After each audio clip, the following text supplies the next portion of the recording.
इथले शिक्षक, इथला शिक्षण खूप जास्त आवडला.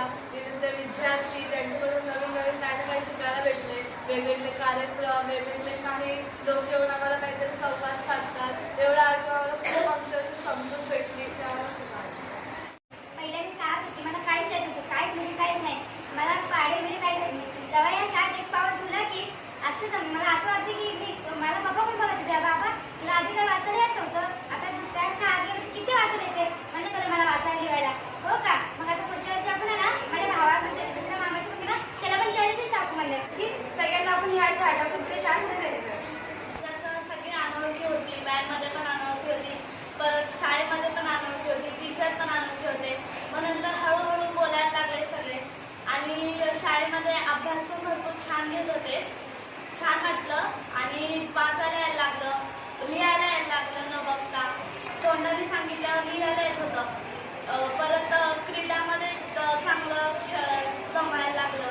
परत ड्रॉइंगमध्ये वगैरे सगळ्या गोष्टी छान वाटत होतं ह्या शाळेत आल्यावर.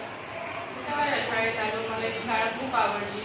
पहिले मी घाबरून यायला लागले. मला वाचून शिकवलं, लिहायला शिकवलं. नंतर माझा अभ्यास खूप सोपा झाला. शाळा खूप आवडली. शिक्षक मला पहिले इंग्लिश वाचता नव्हतं येत, आता मी इंग्लिश वाचायला शिकलो आणि इंग्लिश लिहायला पण शिकलो. आणि आम्हाला विद्यार्थ्याने आता आम्ही नववीच्या वर्गात जाणार आहे, तर आम्हाला असा छानसा वर्ग दिला आणि छान बँक दिले. आता आमच्याकडे नवीन प्रोजेक्टर पण येणार आहे, ते आता आमच्याकडे उपलब्ध नाही, घेऊन येणार मॅडम. तर मला ही शाळा खूप आवडली. धन्यवाद. आलो तेव्हा मला शिक्षकांचा स्वभाव पण आवडला.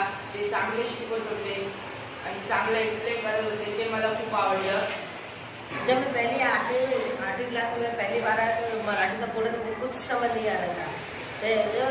तो पापा मैं स्कूल में नहीं पढ़ूँ, तो पापा ने बोला एक महीना पढ़, फिर एक महीना हुआ, फिर पापा बोले निकालो स्कूल में से।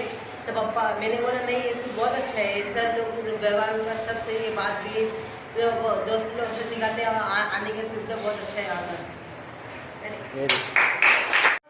शाळेत आलो तर आम्हाला एवढं चांगलं वाटलं. पहिलं वाचता पण नव्हते, आता वाचता येतं आणि लिहायचा पण थोडा त्रास व्हायचा, आता लिहिता पण येतं. सगळे